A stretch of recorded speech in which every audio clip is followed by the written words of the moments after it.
নমস্কাৰ ফেসবুক লাইভৰ আজিৰ অনুষ্ঠানলৈ মই আপোনালোক সকলোকে আদৰণি জনাইছো। আজি সমগ্ৰ বিশ্বই ঈদ পালন কৰিছে। ৰমজানৰ মাহটোত অতি কষ্টৰে ৰোজা ৰখাৰ পিছত আজিৰ দিনটো সমগ্ৰ ভাৰতবৰ্ষতে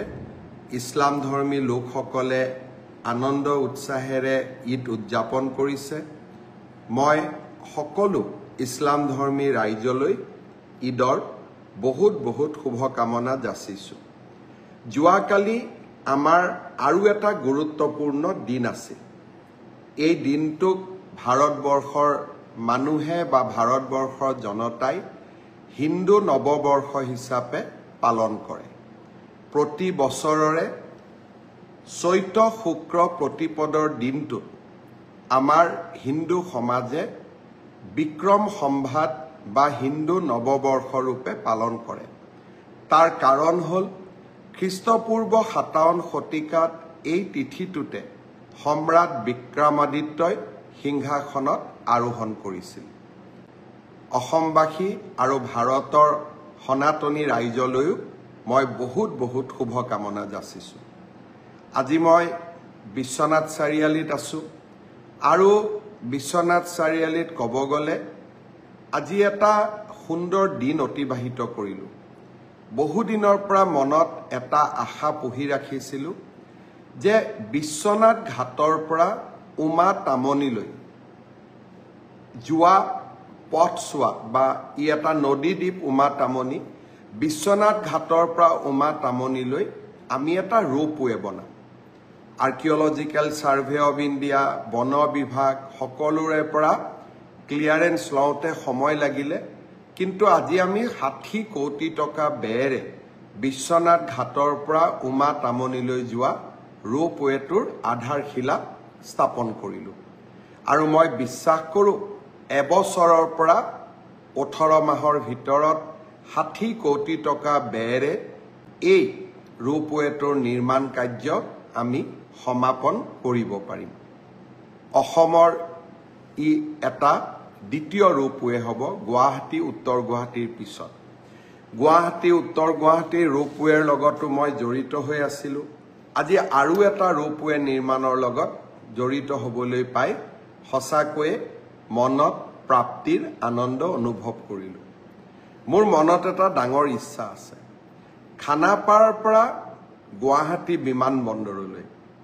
আমি যদি ৰোপৱে এটা দি যাব পাৰোঁ, তেতিয়াহ'লে আমাৰ বহুত টকা পইচাৰ খৰচ বাচি যাব, প্ৰদূষণ মুক্ত হ'ব। আজি তাৰো প্ৰাৰম্ভিক আলোচনা আমাৰ অভিযন্তাসকলৰ লগত বহি একেলগে আগবঢ়ালো। কামাখ্যা ৰেলৱে ষ্টেচনৰ পৰা মা কামাখ্যা মন্দিৰলৈ যোৱা আন এটা ৰোপৱেৰ কাম কাজো ইতিমধ্যে আমি হাতত লৈছো। এনেকৈ এখন আমি লাহে লাহে আধুনিক আৰু বিকশিত অসমৰ দিশলৈ গতি কৰিছো। অহাকালি দিনটো আমাৰ বাবে আৰু এটা প্ৰাপ্তিৰ দিন। আজিৰ পৰা কেইমাহমান আগতে আমি এটা আঁচনি আৰম্ভ কৰিছিলো, মহিলা উদ্যমিতা আঁচনি। অৰ্থাৎ অসমৰ আত্মসহায়ক গোটৰ সদস্যসকলক ব্যক্তিগতভাৱে উপাৰ্জনমুখী কামত জড়িত কৰিবলৈ 10,000 টকাকৈ আমি সহায় কৰিম। এই 10,000 টকাৰ সৎব্যৱহাৰ হ'লে ভৱিষ্যতে আমি 25,000 টকা আৰু 25,000 টকাও উৎপাদনমূলক কামত ব্যয় কৰিলে ভৱিষ্যতলৈ বেংকৰ সৈতে 50,000 টকা। যেতিয়া মই এই আঁচনিটোৰ কথা কৈছিলো, মহিলা সমাজে অত্যন্ত উৎসাহেৰে আগবাঢ়ি আহিছিল। আঁচনিটো ৰূপায়ণৰ নীতি নিয়ম পালন কৰোঁতে কিছু সময় লাগিলে। কংগ্ৰেছে উলিয়াই দিলে যে মুখ্যমন্ত্ৰী এনেই কৈছে, মহিলাসকলক ঠগালে, মহিলাসকলক পইচা কেতিয়াও নিদিয়ে। অহাকালি বিহালীত এই আঁচনিটোৰ আমি শুভ উদ্বোধন কৰিম। বিহালীত 23,000 মহিলাই এই আঁচনিটোৰ প্ৰথম পৰ্যায়ৰ 10,000কৈ টকা লাভ কৰিব। এই আঁচনিটোৰ জৰিয়তে অসমৰ আমি 27 লাখ মহিলাক 10,000 টকাকৈ প্ৰদান কৰিম 2,700 কোটি টকা আৰু নগৰ অঞ্চলতো 3 লাখ মহিলাক এই আঁচনি আমি প্ৰদান কৰিম তাতো আমাৰ প্ৰায় 300 কোটি টকা অৰ্থাৎ আমাৰ আই মাতৃসকলক উৎপাদনমুখী আৰু মহিলা সবলীকৰণৰ দিনত কালি আকৌ এটা বিশাল পদক্ষেপ অৰুণোদয়ৰ পিছত মহিলা সবলীকৰণৰ ক্ষেত্ৰত অসমে অহাকালি আৰু এটা শক্তিশালী খোজ পেলাব বিহালীৰ কালি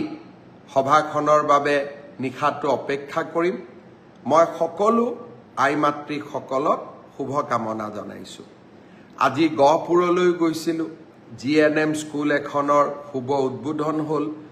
আৰু কনকলতা বিশ্ববিদ্যালয়ৰ বিষয়েও ৰাইজৰ লগত কথা বতৰা পাতিম শ্ৰদ্ধাৰ ৰাইজ কংগ্ৰেছ দলে কৈছিলে যে বিজেপিয়ে পঞ্চায়ত নিৰ্বাচন অনুষ্ঠিত নকৰে মই আপোনালোকক বিনম্ৰতাৰে সৈতে ক'ব বিচাৰো যোৱা মাহতো আমি পঞ্চায়ত নিৰ্বাচন পাতিব পাৰিলোহেঁতেন কিন্তু ল'ৰা ছোৱালীয়ে পৰীক্ষা দিব নোৱাৰিলেহেঁতেন ল'ৰা ছোৱালীৰ স্বাৰ্থ মোৰ ভাগিনসকলৰ স্বাৰ্থ মোৰ বাবে আটাইতকৈ ওপৰত পৰীক্ষাৰ পৰিৱেশ শেষ হৈ গ'ল অহা 2 এপ্ৰিলৰ পৰা 5 এপ্ৰিলৰ ভিতৰত নিৰ্বাচনী আয়োগে পঞ্চায়ত নিৰ্বাচন ঘোষণা কৰিব আমি শিক্ষাৰ আন্দোলনো কৰিম গণতন্ত্ৰৰ আন্দোলনো কৰিম কংগ্ৰেছ দলৰ আৰু এটা প্ৰচাৰ অহা 3-4 দিনৰ ভিতৰত ভুৱা বুলি প্ৰমাণ হ'ব 2 তাৰিখে মই যোৰহাটলৈ যাম যোৰহাট চিকিৎসা মহাবিদ্যালয়ৰ সন্মুখত এখন সুন্দৰ উৰণীয়া সেতুৰো শুভ উদ্বোধন কৰিম আৰু 2 তাৰিখে সন্ধিয়াও আমি সমগ্ৰ অসমতে ইতিমধ্যে আৰম্ভ কৰা খেল মহাৰণৰ জিলা পৰ্যায়ৰ প্ৰতিযোগিতাসমূহো গুৱাহাটীত আৰম্ভ কৰিম এই কথাখিনি কৈ থাকোতে মোৰ এটা কথা মনত পৰিলে যেতিয়া পঞ্চায়ত নিৰ্বাচন হ'ব একাদশমান শ্ৰেণীৰ 3খন পৰীক্ষাৰ যি প্ৰশ্ন কাকত ফাদিল হৈছিল তাৰো আমি পৰীক্ষা পাতিব লাগিব পৰহি দিনাখন মই 29 তাৰিখে মই দুধনৈত গৈছিলোঁ দুধনৈত এগৰাকী ছাত্ৰীয়ে মোৰ ওচৰত আহি ক'লে যে মামা উচ্চতৰ মাধ্যমিক দ্বিতীয় বৰ্ষৰ বাবে প্ৰস্তুতি হোৱাৰ সময় এতিয়া যদি আমি একাদশমান শ্ৰেণীৰ পৰীক্ষাটোলৈ চিন্তা কৰি থাকো আমাৰ হায়াৰ সেকেন্ডাৰী দিবৰ বাবে আমি মাত্ৰ 8 মাহ মানেহে পাম এই পৰীক্ষাটো নপতাকৈ থাকিব এই বছৰ নোৱাৰি নেকি মই ভাবো যে আমি সেবাই এই দিশটো বিবেচনা কৰিব লাগে যিয়ে নহওক কিয় 2খন বা 3খন প্ৰশ্ন কাকত বাকি ৰৈ গৈছে আৰু পৰীক্ষাটো যদি এপ্ৰিলৰ শেষত বা মে'ত আমি অনুষ্ঠিত কৰো ল'ৰা ছোৱালীবিলাকো টেনচনত থাকিব আৰু তেওঁলোকে দ্বাদশমান শ্ৰেণীৰ বাবে নিজক প্ৰস্তুতিও কৰিব নোৱাৰিব মই ভাবো যে একাদশৰ পৰা দ্বাদশ শ্ৰেণীৰ পৰীক্ষাটো যিহেতু পাছ আৰু ফেল নাই সেইবাবে সেবাই এই বছৰ বাকি ৰৈ যোৱা প্ৰশ্ন কাকতখিনিৰ ওপৰত পৰীক্ষা নাপাতিলেও হ'ব অহা বছৰ আমি একাদশমান শ্ৰেণীৰ পৰীক্ষাটো কেনেকৈ কঠোৰভাৱে নিয়ন্ত্ৰিতভাৱে পাতিব পাৰো তাৰ বিষয়ে আমি আলোচনা কৰিম আৰু যিসকলে প্ৰশ্ন কাকত ফাদিল কৰিলে তেওঁলোককো আমি কঠোৰ শাস্তি দিম কিন্তু কোনোবা 2-এজন দুৰ্বৃত্তৰ বাবে গোটেই ছাত্ৰ ছাত্ৰী সমাজখন তেওঁলোকে টেনচনত কিয় থাকিব লাগে তাৰ যুক্তিও নাই আনহাতে পঞ্চায়ত নিৰ্বাচন অনুষ্ঠিত হ'ব মে মাহত আমি পৰীক্ষা পাতিলে ল'ৰা ছোৱালীবিলাকে দ্বাদশমান শ্ৰেণীৰ বাবে কেতিয়া প্ৰস্তুতি কৰিব মই আমাৰ স্কুল এডুকেশ্যন বোৰ্ডক অনুৰোধ কৰিম শিক্ষা বিভাগক অনুৰোধ কৰিম বিষয়টো যাতে আকৌ এবাৰ বিবেচনা কৰে ছাত্ৰ ছাত্ৰীসকলক টেনচনৰ পৰা আমি যাতে মুক্ত কৰি দিওঁ মই যেতিয়া এনেকৈ সভা সমিতিত যাওঁ হঠাতে লগ পোৱা জনসাধাৰণে কোৱা কথাবোৰ মই খুবেই গুৰুত্ব দিওঁ কাৰণ মুখ্যমন্ত্ৰী হলে সকলো কথা জানিব নোৱাৰি যেতিয়া আমি গাঁৱত যাওঁ চহৰত যাওঁ সৰ্বসাধাৰণ মানুহক কথা পাতো তেতিয়া আমি নিজৰ ভুলবিলাকো নিজে বুজি পাওঁ আমি আমাৰ আঁচনিবিলাক সংশোধন কৰিব পাৰোঁ আৰু জনগণৰ সেৱাত আমি কাম কৰিব পাৰোঁ আমি দিছপুৰত বহি থাকিলে একাদশ মান শ্ৰেণীৰ ছাত্ৰ ছাত্ৰীসকল যিসকলে হায়াৰ ছেকেণ্ডাৰী পৰীক্ষা দিব লাগিব ফাইনেল ইয়াৰৰ জীৱনৰ আটাইতকৈ মূল্যৱান পৰীক্ষা তাৰ হয়তো আমি বেদনা বা তেওঁলোকৰ অনুভৱবোৰ বুজিবই নোৱাৰিলোহেঁতেন দুধনৈত গৈ মোৰ ভাগিন ছাত্ৰীজনীৰ মুখেৰে শুনা কথাখিনি মোৰ মনত লাগিল যে ই যুক্তিৰ ওপৰত প্ৰতিষ্ঠিত সেৱাই নিশ্চয় এই দিশত বিচাৰ বিবেচনা কৰিব আৰু ছাত্ৰীসকলক প্ৰস্তুত হ'বলৈ সময় আৰু সুবিধা উলিয়াই দিম অহাকালি দিনটো মহিলা উদ্যমিতাৰ বাবে এটা প্ৰাপ্তিৰ দিন নহয় অহাকালি আৰু দুটা নতুন আঁচনি আমি আৰম্ভ কৰিম আঁচনি নহয় বাজেটত ঘোষণা কৰা সিদ্ধান্তৰ কাৰ্যকৰীকৰণ অহাকালিৰ পৰা আমাৰ ইলেক্ট্ৰিচিটি ঘৰুৱা গ্ৰাহকসকলৰ প্ৰতি ইউনিটত অহাকালিৰ পৰা ইলেক্ট্ৰিচিটিৰ দাম 1 টকাকৈ কমিব বাজেটত আমি ঘোষণা কৰিছিলোঁ যে মে মাহৰ পৰা প্ৰতি ইউনিটতে 1 টকাকৈ দাম কমিব অহাকালিৰ পৰা দাম কমিলেও মে মাহৰ বিলখনতহে আপোনালোকে ইয়াৰ ফলাফল পাব কাৰণ কালিৰ পৰা আপোনালোকে যি ইলেক্ট্ৰিচিটি ব্যৱহাৰ কৰিব তাৰ দাম আমি 1 টকাকৈ প্ৰতি ইউনিটত কমকৈ ল'ম উদ্যোগ খণ্ডৰ বাবে আমি 25 পইচা হ্ৰাস কৰিছোঁ আৰু ঘৰুৱা উপভোক্তাসকলৰ বাবে 1 টকা হ্ৰাস কৰিছোঁ স্মাৰ্ট মিটাৰ ব্যৱহাৰৰ কাৰণে আজি আমাৰ ইলেক্ট্ৰিচিটি বোৰ্ডে ৰাজহ সংগ্ৰহৰ ক্ষেত্ৰত ভাল ফলাফল দেখুৱাব পাৰিছে আৰু আমি যেতিয়া বেয়া ফলাফল দেখুৱাওঁ আমি কাৰ ওপৰত ইলেক্ট্ৰিচিটি বিলবিলাক জাপি দিওঁ যিসকলে সদায় নিয়মিতভাৱে ইলেক্ট্ৰিচিটিৰ বিল দিয়ে চৰকাৰে যেতিয়াই বিদ্যুৎ যোগানত লোকচান হয় আপোনালোকে ধৰি ল'ব যে নিয়মিতভাৱে যিসকলে বিদ্যুতৰ বিল দিয়ে তেওঁলোকৰ ওপৰতে আমি বিদ্যুতৰ বোজা জাপি দিওঁ আৰু যোনে বিল নিদিয়ে তেওঁলোকে নিদিয়াকৈ থাকি যায় ৰাজ্যখনৰ 30 লাখ গ্ৰাহকে আজি স্মাৰ্ট মিটাৰ গ্ৰহণ কৰাৰ বাবে ৰাজহ বৃদ্ধি পাইছে আৰু বিদ্যুতৰ সৎ ব্যৱহাৰৰ ফলত প্ৰতিজন গ্ৰাহক তাৰ পৰা উপকৃত হৈছে আৰু আজি আমি তাৰ বাবে 1 টকা দাম কমাবলৈ সক্ষম হৈছোঁ এই বছৰৰ শেষৰ ফালে মই চেষ্টা কৰিম আৰু 1 টকা আৰু যদি 1 টকা নোৱাৰো অন্ততঃ 50 পইচা আমাৰ দৰিদ্ৰ আৰু মধ্যবিত্ত গ্ৰাহকসকলৰ বাবে হ্ৰাস কৰাৰ বাবে আমি আৰু এটা প্ৰচেষ্টা ল'ম শ্ৰদ্ধাৰ ৰাইজ চৰকাৰৰ লাভ আৰু লোকচান এই দুইটাই ৰাইজেই তাৰ শেষ হিতাধিকাৰী লাভ হ'লে লাভৰ অংশও ৰাইজৰ ওচৰলৈ যায় বিভিন্ন আঁচনিৰ জৰিয়তে আৰু লোকচান হ'লে চৰকাৰে বিভিন্ন কাৰকাতল লগাই টকা সংগ্ৰহ কৰি লয় সেয়েহে মই বিশ্বাস কৰোঁ আমি সকলো দিশতে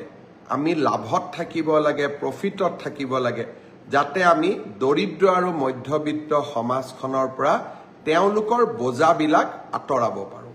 আৰু সেই দিশতে অহাকালিৰ দিনটো আৰু এটা প্ৰাপ্তিৰ দিন হ'ব অহাকালিৰ পৰা ঘৰুৱা উৎপাদকৰ ইলেক্ট্ৰিচিটি বিল 1 টকাকৈ হ্ৰাস পাব আৰু এটা প্ৰাপ্তি অহাকালিৰ দিনটো 2021 চনত যেতিয়া মই মুখ্যমন্ত্ৰী দায়িত্ব লৈছিলোঁ বিধায়ক মানৱ ডেকাক ধন্যবাদ জনাইছোঁ ভাস্কৰ শৰ্মাক ধন্যবাদ জনাইছোঁ ব্ৰডকাষ্ট চাই থকাৰ বাবে ৰেখা বৰুৱাক ধন্যবাদ জনাইছোঁ মৌচুমী ৰয়ক ধন্যবাদ জনাইছোঁ লুৎফুৰ ৰহমানক ধন্যবাদ জনাইছোঁ ঈদৰ মুবাৰকো জনালোঁ দাদুল নিউ ডেকা ব্ৰডকাষ্ট চাই আছে শ্যামকানু মহন্তই ব্ৰডকাষ্ট চাই আছে নৱজ্যোতি শৰ্মাই ব্ৰডকাষ্ট চাই আছে হবিব মহম্মদ চৌধুৰীয়ে ব্ৰডকাষ্ট চাই আছে আপোনালোকক মই আদৰণি জনাইছোঁ 2021 চনত যেতিয়া মই অসমৰ মুখ্যমন্ত্ৰীৰ দায়িত্ব লৈছিলোঁ কৃষকসকলে নিজৰ ধান 600 টকাত মধ্যভোগীক বিক্ৰী কৰিছিলে আমি ধান ক্ৰয় ব্যৱস্থাটোক সংগঠিত কৰিছিলোঁ আৰু কৃষকক 2022 চনত আমি প্ৰতি কুইণ্টল ধানৰ বিনিময়ত 1800 টকা দিয়া আৰম্ভ কৰিছিলোঁ। চাওঁতে চাওঁতে এই বছৰ আমি কৃষকৰ পৰা 2300 টকাত ধান ক্ৰয় কৰা আৰম্ভ কৰিছিলোঁ। ইয়াৰ ফলত দুটা লাভ হয়। চৰকাৰে 2300 টকা দিব লাগিব আৰু মিলে ধান বনা মিলেও যদি ধান কিনে তেওঁলোকে 2300 বা 2250 দিবই লাগিব। 600 টকাৰ দিন আৰু আজি নাই। কিন্তু মই বিশ্বাস কৰোঁ অসমৰ যুৱ প্ৰজন্মক আমি কৃষি ক্ষেত্ৰলৈ উভতাই আনিবই লাগিব। সেইকাৰণে অহাকালিৰ পৰা আমি প্ৰতি কুইণ্টল ধানত 2300 টকাৰ লগত আৰু 250 টকা যোগ কৰি দিম। অৰ্থাৎ অহাকালিৰ পৰা ধান ক্ৰয় কেন্দ্ৰসমূহত কৃষকে যেতিয়া ধান বিক্ৰী কৰিব যাব আমি তেওঁলোকক 2550 টকা দিম। 600 টকাত যাত্ৰা আৰম্ভ কৰিছিলোঁ, আজি আমি 2550 টকা পালোগৈ। অসমৰ কৃষক সমাজৰ মুখত হাঁহি বিৰিঙক। সৰিয়হ খেতিৰ ক্ষেত্ৰতো আমাৰ যুৱ প্ৰজন্মই যথেষ্ট আগ্ৰহ দেখুৱাইছে। এই বছৰ আমি সৰিয়হ 5950 টকাত কৃষকৰ পৰা কিনি আছিলোঁ। অহাকালিৰ পৰা মই আপোনালোকক জনাবলৈ পাই ভাল পাইছোঁ যে আমি কৃষকক সৰিয়হৰ বাবে 6450 টকাকৈ দিয়া আৰম্ভ কৰিম। আৰু তাৰ লগে লগে প্ৰতিটো জিলাতে মিঠাতেলৰ এটা ব্ৰেণ্ড সৃষ্টি কৰাৰ বাবেও আমি ইতিমধ্যে কামত নামি পৰিছোঁ। জিলাৰ মিঠাতেল আমি সংগ্ৰহ কৰিম আৰু মিঠাতেল পেৰি প্ৰতিটো জিলাৰ নামত এটা ব্ৰেণ্ড নিৰ্মাণ কৰি আমি ৰাইজক বিক্ৰী কৰিম, যাতে কৃষকে সৰ্বশ্ৰেষ্ঠ মূল্য পাব পাৰে, মধ্যভোগী থাকিব নোৱাৰে। সেই কামতো মই লাগি পৰিছোঁ। কিন্তু অহাকালিৰ পৰা ধানৰ মূল্য চৰকাৰক ধান বিক্ৰী কৰিলে প্ৰতি কুইণ্টলত 2550 টকা পাব আৰু চৰকাৰক সৰিয়হ বিক্ৰী কৰিলে 6450 টকা পাব। মই আশা কৰিম লাহে লাহে আমি কৃষকক আৰু উচিত মূল্য দিবৰ কাৰণে আমি সক্ষম হ'ম। শ্ৰদ্ধাৰ অসমবাসী ৰাইজ, মোৰ প্ৰতি বছৰে মেডিকেলৰ এণ্ট্ৰেন্স পৰীক্ষালৈ মনটোত চিন্তা হৈ থাকে। মই যেইবাৰে মেডিকেল কলেজৰ এণ্ট্ৰেন্স পৰীক্ষাৰ বিষয়ে দিল্লীৰ লগত আলোচনা কৰিছিলোঁ তেতিয়া মই দেখা পাইছিলোঁ যে মেডিকেলৰ এণ্ট্ৰেন্স পৰীক্ষাসমূহ প্ৰাইভেট স্কুলত অনুষ্ঠিত হয় আৰু অসম চৰকাৰৰ লগত সম্পৰ্ক তেনেই কম থাকে। এডিআৰিৰ পৰীক্ষাত আমি যিমান কটকটীয়া নিৰাপত্তা কৰোঁ, মেডিকেলৰ এণ্ট্ৰেন্স আটাইতকৈ ডাঙৰ পৰীক্ষা আমি একো ব্যৱস্থাই নলওঁ। এই বিষয়টোলৈ মই চিন্তা কৰি আছিলোঁ যে আমাৰ অধিকাৰ একো নাই নেকি। কেইদিনমান আগতে উৰিষ্যাত গৈছিলোঁ কেন্দ্ৰীয় শিক্ষামন্ত্ৰী ধৰ্মেন্দ্ৰ প্ৰধান ডাঙৰীয়াক সাক্ষাৎ কৰিবৰ কাৰণে। আফ্ৰিদা হুছেইনেও ব্ৰডকাষ্ট চাই আছে, আমাৰ মানস পংখী শৰ্মাই ব্ৰডকাষ্ট চাই আছে, সুব্ৰত দাসে ব্ৰডকাষ্ট চাই আছে, সীমা চন্দ্ৰাই ব্ৰডকাষ্ট চাই আছে, বনস্মিতাই ব্ৰডকাষ্ট চাই আছে। মই সকলোকে আদৰণি জনাইছোঁ। মই কেন্দ্ৰীয় শিক্ষামন্ত্ৰীগৰাকীৰ পিতৃ দেবেন্দ্ৰ প্ৰধানৰ মৃত্যু হৈছিলে, তেখেতক মই সমবেদনা জনাবলৈ ভুৱনেশ্বৰত গৈছিলোঁ। তেতিয়া মই ধৰ্মেন্দ্ৰ প্ৰধান ডাঙৰীয়াক সুধিছিলোঁ যে মেডিকেলৰ এণ্ট্ৰেন্স আমি চৰকাৰী বিদ্যালয়ত পাতিব নোৱাৰোঁ নেকি, আৰু মেডিকেলৰ এণ্ট্ৰেন্স আমি কটকটীয়া নিৰাপত্তাৰ মাজত পাতিব নোৱাৰোঁ নেকি। তেখেতে মোক উত্তৰ দিছিলে যে আপুনি যদি বিচাৰে আমি নিশ্চয় তেনে ব্যৱস্থাই কৰিম। আজি মই আপোনালোকক জনাব বিচাৰিছোঁ আমি ইতিমধ্যে ভাৰত চৰকাৰৰ লগত কথা পাতিছোঁ। অহা 5 মে'ত অনুষ্ঠিত হ'বলগীয়া নীট পৰীক্ষাৰ চেণ্টাৰ আমি চৰকাৰী বিদ্যালয়সমূহত কৰিম। জিলা উপায়ুক্ত আৰক্ষী অধীক্ষকসকলে কটকটীয়া নিৰাপত্তাৰ ব্যৱস্থা কৰিব। যাতে মেধাৱী ছাত্ৰ ছাত্ৰীসকলে ন্যায় পায় মেধাৰ এই বিকশিত যাত্ৰাই আৰু এটা নতুন শিখৰত আৰোহণ কৰক সেয়ে মোৰ ইচ্ছা আছিল আৰু মই ভাবো এইবাৰ মেডিকেল এন্ট্ৰেন্স পৰীক্ষাও আমি সুন্দৰ কৰি পাৰ কৰাম যাতে কোনেও কতো অভিযোগ দিব সুবিধা নাপায় কোনোবাই কাৰোবাৰ নামত পৰীক্ষা বহে নেকি আধাৰ চেকিং বায়োমেট্ৰিক চেকিং আমি গোটেইবোৰ এটা এটাকৈ কৰিম যাতে এইবাৰৰ পৰীক্ষাৰ ফলাফলে এটা মেধাৰ কেৱল মাত্ৰ মেধাক প্ৰতিনিধিত্ব কৰে আগতে যে মেধাত হোৱা নাছিল মই তাক নকওঁ কিন্তু এইবাৰ আমি তাক নিশ্চিত কৰিব খুজিছো যাতে আমাৰ ছাত্ৰ ছাত্ৰীসকলে ন্যায় পায় বহুতো ছাত্ৰ ছাত্ৰীয়ে মোক হোৱাটছআপ দিয়ে খুদে দাদা এডিআৰিত যে OMR খন আপোনালোকে দিয়ে এনসাৰ কিটো পাবলিশ কৰি দিয়ে মেডিকেল বা হেলথ ডিপাৰ্টমেন্টৰ পৰীক্ষাত আপোনালোকে কিয় নকৰে আগতে আমি কৰা নাছিলো কিন্তু এইবাৰ জানুৱাৰী মাহত হৈ যোৱা টেকনিক্যাল পৰীক্ষাৰ এনসাৰ কি আমি 12 এপ্ৰিল তাৰিখে প্ৰকাশ কৰিম আৰু যিসকলে OMR খন সংগ্ৰহ কৰিব বিচাৰে তেওঁলোকেও 50 টকা দি OMR খন সংগ্ৰহ কৰিব পাৰিব আৰু যিসকলে এনসাৰ কি চোৱাৰ পিছত এনসাৰ কি চ্যালেঞ্জ কৰিব খুজে তাৰ বাবেও আমি সুবিধা কৰি দিম অৰ্থাৎ স্বচ্ছতা সকলো ক্ষেত্ৰতে যোৱাকালি হৈ যোৱা আমাৰ স্বাস্থ্য বিভাগক কৈছো যে এডিআৰি পৰীক্ষা যেনেকৈ আমি নিকা কৰি অনুষ্ঠিত কৰিছো আমি স্বাস্থ্য বিভাগৰ পৰীক্ষাও নিকাকৈ অনুষ্ঠিত কৰিম শিক্ষা বিভাগৰ পৰীক্ষাও নিকাকৈ অনুষ্ঠিত কৰিম প্ৰতিটো ক্ষেত্ৰতে আমি স্বচ্ছতা আৰু নিকাক আমাৰ জীৱনৰ লগত আমি সমাহিত কৰিলো এতিয়া মই এটা সম্পূৰ্ণ বেলেগ বিষয়লৈ যাব খুজিছো বহু দিনৰ পৰা আমি আলোচনা কৰি আহিছো যে মাছ উৎপাদনৰ ক্ষেত্ৰত অসম স্বাৱলম্বী হ'ব নোৱাৰে নেকি বিষয়টোৰ ওপৰত মই মিন বিভাগৰ বিষয়াসকলৰ লগত আলোচনা কৰিছিলো তেখেতসকলে মোক এটাই কথা কয় যে আমি মাছৰ ক্ষেত্ৰত ইতিমধ্যে স্বাৱলম্বী হৈছো কিন্তু আমাৰ এটা অসুবিধা যে মাছে কণী পৰা সময়ত ঘন জাল লৈ কিছুমান মিন পালকে নদী আৰু বিলৰ পৰা মাছ সংগ্ৰহ কৰে জীৱিকাৰ তাৰণাত উপায়ো নাই আৰু তাৰ ফলত আমি বহু নতুন মাছৰ উৎপাদনৰ পৰা আমি আঁতৰি আহোঁ আমাৰ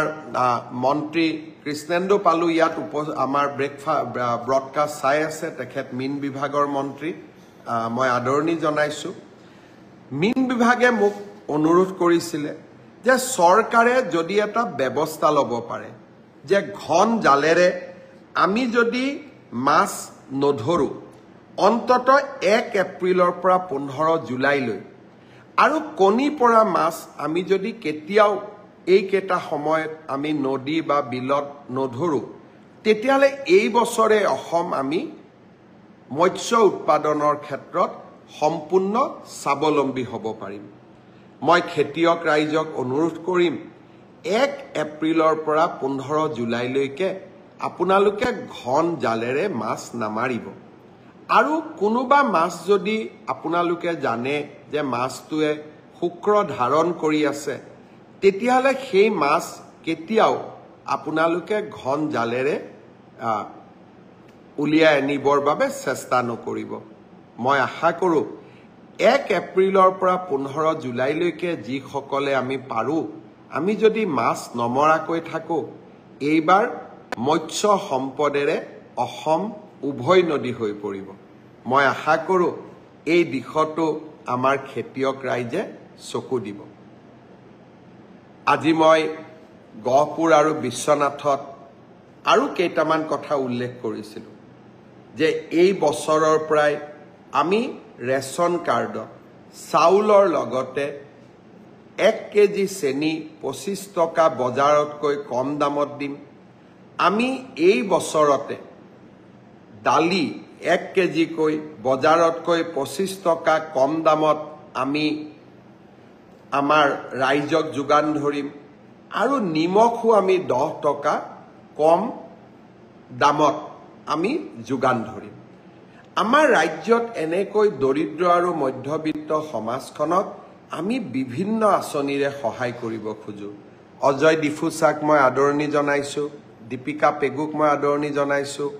ধীৰেন কছাৰীক মই আদৰণি জনাইছো বন্দনা তালুকদাৰক আদৰণি জনাইছো সোহেব সিঙক আদৰণি জনাইছো সোহেব সিঙে লিখিছে লাভ ইউ আই মোক সঁচাকৈ মোৰ ভাল লাগিছে I also love you. Bhaskar Jyoti Pamegame মোক good evening দিছে good evening Bhaskar Jyoti অপূৰ্ব হাজৰিকাই লিখিছে great CM ধন্যবাদ নিশা সেত্ৰীয়ে লিখিছে অশ্বিনী নাথে লিখিছে মই সকলোকে ধন্যবাদ জনাইছো আমি এনেকৈ বিভিন্ন আঁচনি যি আমি বাজেটত প্ৰতিশ্ৰুতি দিছিলো